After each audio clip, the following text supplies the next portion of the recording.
Olha, boa tarde. Estamos aqui numa tarde quente, abafada. Nem parece primavera, né? O sol ali meio, né? Esconde um pouco na nuvem, volta. Hoje é terça-feira, 15 de outubro de 2019 e eu venho aqui lhe dizer que não se deixe enganar. Tudo o que você viu até agora do palco político e no palco jurídico brasileiro foi uma tragicomédia de erros, enganos e enganações. Veja bem, em primeiro lugar, a história dos Arara Hackers, né? Os Arara Hackers, os hackers de Araraquara, com esse genial neologismo da minha amiga Corinha Ronen, furtaram celulares de quase 1.000 autoridades, foram presos pela Polícia Federal. Tudo está mais do que claro de que foram eles os fornecedores do material venenoso e bastante subreptício, cheio de coisas sibilinas, sem nenhuma acusação grave contra o Sérgio Moro e os procuradores da Lava Jato. E isso tudo foi orquestrado com o Lula, pelo Glenn Greenwald, lá na prisão, porque o Lula goza de privilégio, que ele pode estar preso e conversar com o mundo, né? A ONU, o cacique Raoni, etc. E com o Glenn Greenwald.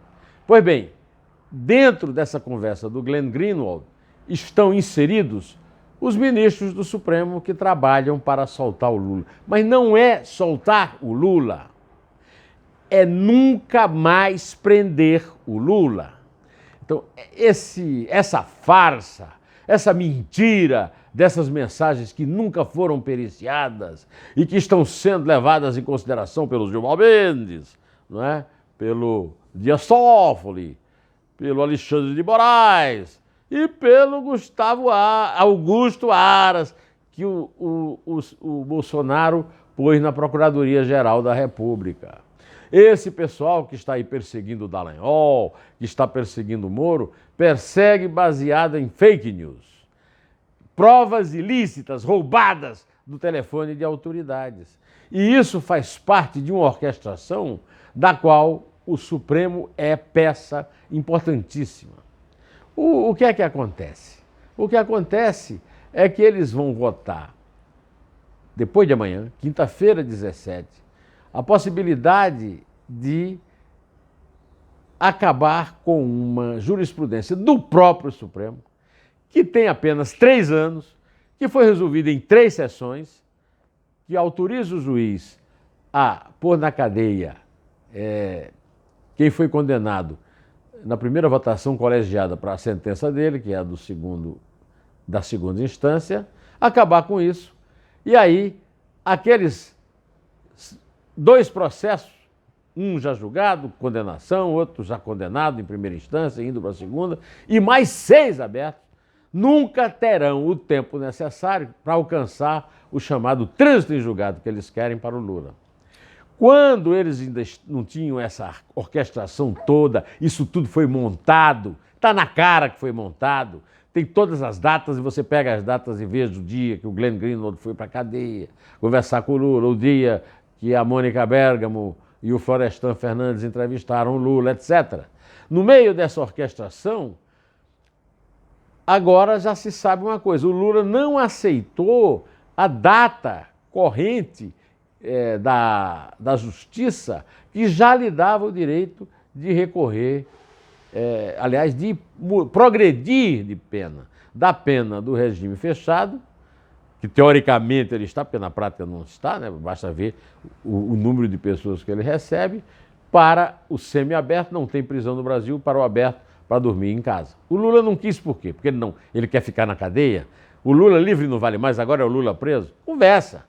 O Lula já está sabendo há muito tempo que esse plano vem em ação e que eles contam com votos suficientes no Supremo, não para soltá-lo ou para progredir, sim para livrá-lo de prisão em qualquer condenação.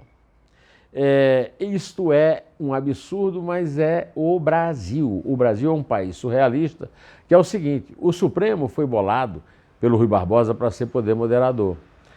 E se exigiu na Constituição que fossem membros do Supremo aqueles que tivessem notório saber e vida ilibada. Poderemos encontrar algum exemplo dos 11 do Supremo que possam preencher esses requisitos? Eu tenho 68 anos, sou jornalista há 52 e conheci Supremos com grandes juristas. Não tem nenhum grande jurista. Não tem nenhum homem com palavra lá. Quando a coisa não estava tão resolvida por Lula, o empregado dele lá, o Dias Toffoli, propôs uma saída ali à esquerda, né?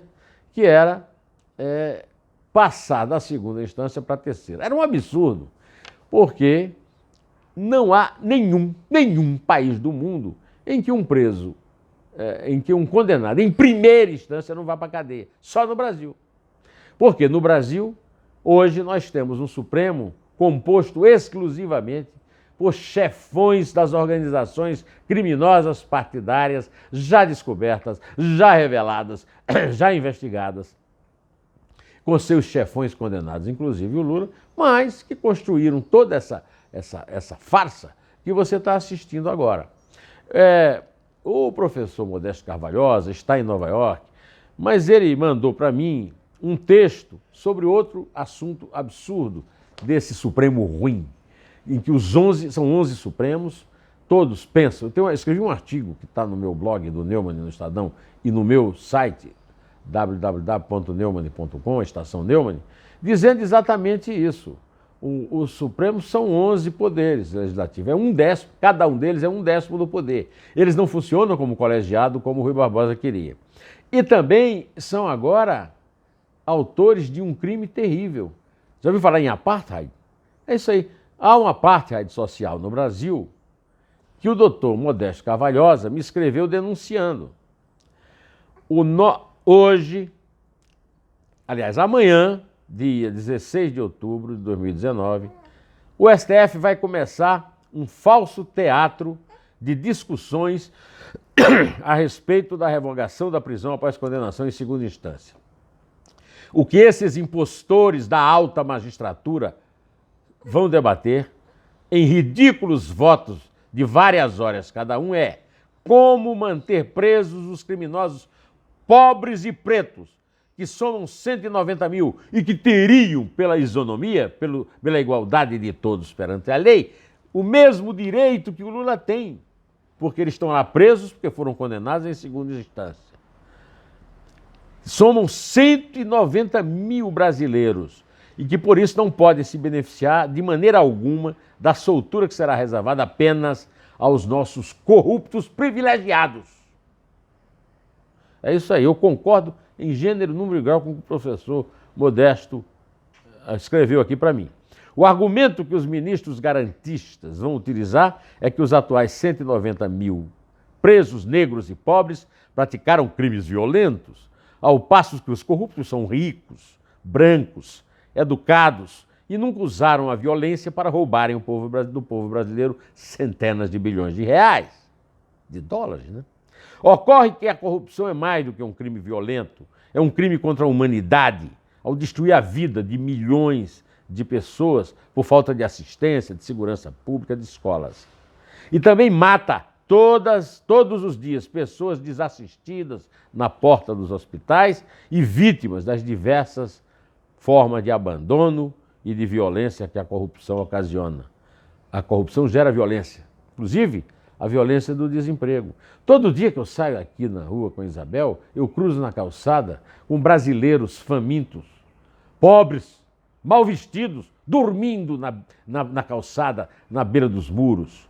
Isso foi provocado pelo dinheiro que foi roubado para esses canalhas, esses calhordas, esses chefões de organizações criminosas partidárias viverem a tripa forra. Inclusive o seu Lula, comprovadamente, ladrão, condenado em 3 instâncias, 8-0, e está recebendo agora a garantia de que jamais será preso pelos crimes. Um deles, inclusive, ele já foi condenado, 2, né? Na primeira instância e 1 condenado na primeira e outro na segunda, né?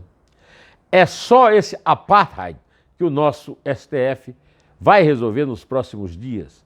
A soltura de todos os corruptos já está acertada entre os integrantes daquela Suprema Corte de Justiça, entre aspas. Falta somente encontrar os meios de afastar os criminosos comuns desses benefícios reservados aos opulentos corruptos. Em nenhum, eu disse nenhum país do mundo que tem uma justiça que possa atender pelo nome de justiça, existe essa história. Essa história é baseada no erro de leitura, de interpretação. Não, a Constituição não diz que ninguém pode ficar preso até o trânsito em julgado, diz que ninguém pode ser considerado culpado até o trânsito em julgado, o que é uma coisa burocrática, mas não é sinônimo. O preso pode recorrer até o fim do trânsito em julgado, mas preso na cadeia, como qualquer país decente do mundo. O Brasil não é um país decente e eu vejo cada vez mais afundando nessa indecência com esse Supremo completamente despreparado, não tem um jurista ali, só tem empregadinho de político corrupto. Aliás, o Gilmar Mendes está dando mais entrevista do que o Lula, né? Segundo o antagonista. A minha amiga Vanessa Campos me escreveu no WhatsApp, lembrando que no programa de Pedro Bial ele deu uma entrevista, mais uma vez, desaforada, e o antagonista publicou uma nota dizendo que ele considera Moro suspeito no caso do chefe da organização criminosa, o senhor Lula. Vamos ter de executar com muito cuidado a impressão de que há muitos vícios. Eu tenho dito que o Lula merece um julgamento justo. Tudo isso que vem se revelando, de fato, mostra suspeita sobre esse caso. Estou estudando. Vamos ter capítulo sobre o eventual significado da Vaza Jato, o eventual aproveitamento ou não da prova ilícita dessa questão. Até ele reconhece que a prova é ilícita. Pois é, meu amigo, eu quero lhe dizer o seguinte, eu estou aqui, não vou fechar minha boca, não vou ficar com medo de processo na justiça, de os nego tentando desmentir, de Gilmar Mendes ameaçando Alexandre de Moraes. O que eu quero dizer é que isso aí é uma ignomínia contra o povo brasileiro. Essa jabuticaba absurda que é o Supremo Tribunal Federal, que manda no país hoje, é o poder que manda em tudo, porque não é mais poder moderador coisa nenhuma, né? É o poder desmoderado, né? É o poder desautorizado, é um poder que não é respeitado, não foi eleito e age em conluio com os eleitos para roubar a você, a mim, nós trabalhadores brasileiros. Pois bem, vamos esperar o que é que vai acontecer quinta-feira, mas eu já estou preparado para o pior. É como disse aqui o Modesto, eles já sabem o resultado que vai dar e ainda não conseguiram um jeitinho brasileiro, para deixar de fora os pobres, pretos, criminosos e contemplar apenas os brancos, ricos, enriquecidos com seu dinheiro, soltos para sempre. Bom, direto ao assunto, em té e só a verdade nos salva.